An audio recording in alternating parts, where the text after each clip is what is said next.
It begins in Detroit. Lions 14 consecutive wins following a loss. That's the third longest streak in the history of the NFL. It's a 3-3 game. When look who that is. Very difficult juggling, falling grab, kept his hand underneath the football on the Lions. And they have to have a game. Lions by 14. And now the path to the playoffs for Dallas is complicated and a very steep hill to climb. At this point, I don't know if I can say we control, you know what I mean, like our own destiny. I know it was not a stretch saying that before, but pretty sure, right, if we won out, like we were going to have a pretty damn good record, only having, right, 5 losses, 1 tie. Adding the 6, being 6-6 right now, 6-6-1 with what, 5 left now?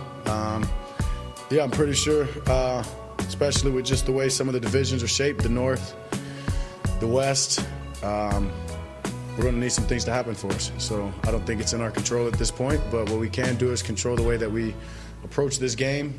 And I think that's just led by the pride, the love that you have for this game, teammate, this organization, hell, your opportunity to play this game. So that'll be my message to the players, and I think if we do that, we'll still give ourselves a chance. Jared Goff was 25 of 34, 309 yards and a touchdown. Jahmyr Gibbs had 3 rushing touchdowns. David Montgomery had another one, and a couple of field goals as they win this thing by the score of 44-30. Dak Prescott was 31 of 47, 376, 1 touchdown, 2 interceptions. He was sacked 5 times. They ran the ball 24 times for 91 yards. CeeDee Lamb left the ball game after taking a vicious hit. He went up to catch a pass. His head hit the turf. That was the first thing that hit Ocho, and I knew he wasn't coming back because you saw the rigor mortis, the stiffness of that hand.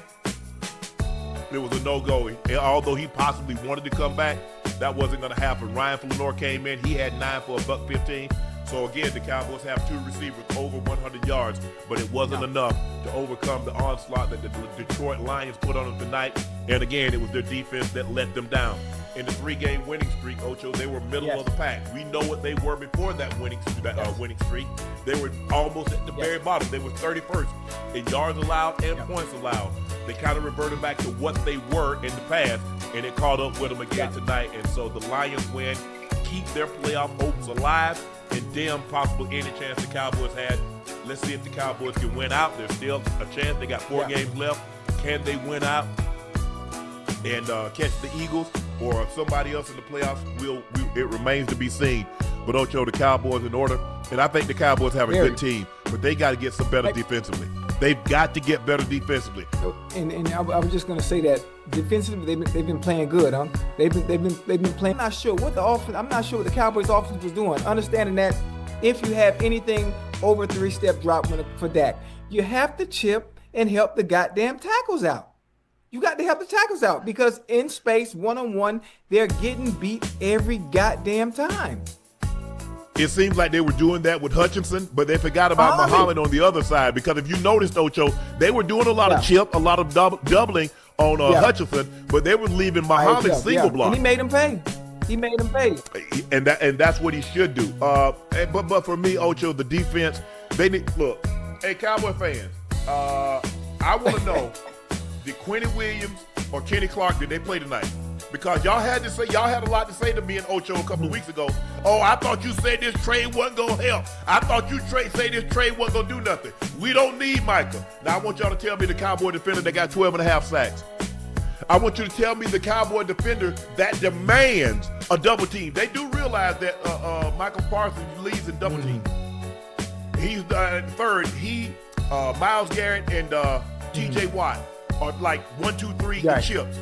So I want to know what defensive player that you got that commands a double team, and you can say, you know what? Hey, he can double, so that means somebody else going to eat. Tell me the guy. Because I'm looking at the stats. I'm looking at all these guys. If I didn't know better, if I didn't see it with my own eyes, I would swear Quentin Williams. I would swear Kenny Clark didn't play tonight. Y'all keep Ocho, Deron playing ain't the same. Did you see Gibbs shake him on the sideline? Wait. You know what? You know what happened right there, huh? I'm not taking up for him, but you understand right there, the sideline is your friend. If the sideline is your friend, you know that, you come under control and stay to his inside shoulder. Why you running full speed trying to tackle somebody that you know is shifty? And you already know Gibbs got more moves than a $1,000 hooker. So you know he gonna let it go. Ocho, you already know this. He shook him so bad. Ocho, he shook him so bad, he just laid on the ground out of bounds. Chat, y'all saw it. Chat, if I'm lying, Lord, take me right now. Y'all saw what he did. Pretend like we didn't see it, but we saw it. Listen, call the rule number one as a defender. I know I don't play defense, but even I know you got to come to balance. The shiftier the player is, you got to come to balance. You know, and you take away the angle. The sideline is your friend right there for Deron Bland. You don't run in there hauling ass out of control. You gonna lose that every time. 10 out of 10. Ocho, you want to talk to the Lions defense? How many times did CD Lamb spin out? You know CD Lamb, Ocho, that's his move. You know CD Lamb gonna spin out and come back inside, and they overrun it every time. Mm-hmm. Yeah. I think the Cowboys have to look. I know you saw this. When they kicked that field goal, they got mad at George Pickens. They took him out on the drive that Flournoy ended up scoring because Pickens loped on the route and Dak threw it to him. And Dak was looking like, what are you doing? And that next drive they came in, they went down to score, and Pickens didn't see the field. Now, he has a tendency. He's been great thus far. But he has a tendency to drift Ocho when he doesn't get the ball or things are not going well for him. He has a tendency to drift. He's been sensational. And if they had won this game tonight without CD and with Pick being somewhat quiet, man, I'd have had to put Dak way on the. I might have put Dak in second place on the MVP because to do what he did, man, he made Flournoy like, hold on. You mean to tell me Flournoy can play like that? Listen, no disrespect to Illinois, but you know it's easy when you're one-on-one. And then once CD went down, you know what the game plan is from that point on. Hey, we gonna shell, we gonna shell, we gonna two, we gonna 55. Goddamn, wherever three go, we putting two on him. It don't matter. We could play underneath, we could play over top. We got to make sure he's not getting the ball. And I think probably, I'm not sure what coverage it was when he did loaf, but Dak was like, listen, I'm coming to you anyway. Yeah. And right before the half, Ocho, Tesla, he had it. But had already made up his mind that he was throwing his ball out of bounds at the same time. Ocho, he cooked 34. I don't know 34 name. I don't remember, Ocho.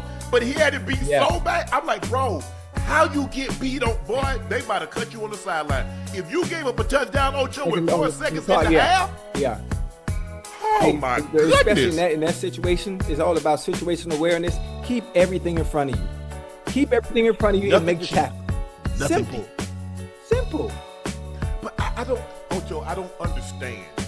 I mean, when you go on the field, you kind of understand as an offensive player, okay, do we have timeouts or do we not have timeouts?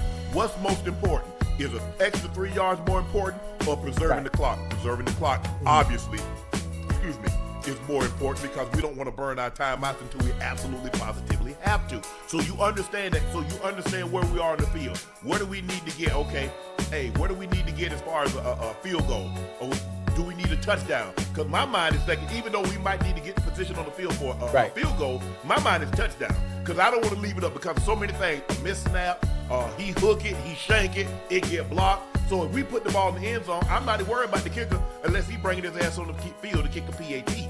As a defensive team, as a defender, Ocho, you got to understand the situation. Okay, we're up. Nothing cheap, nothing deep.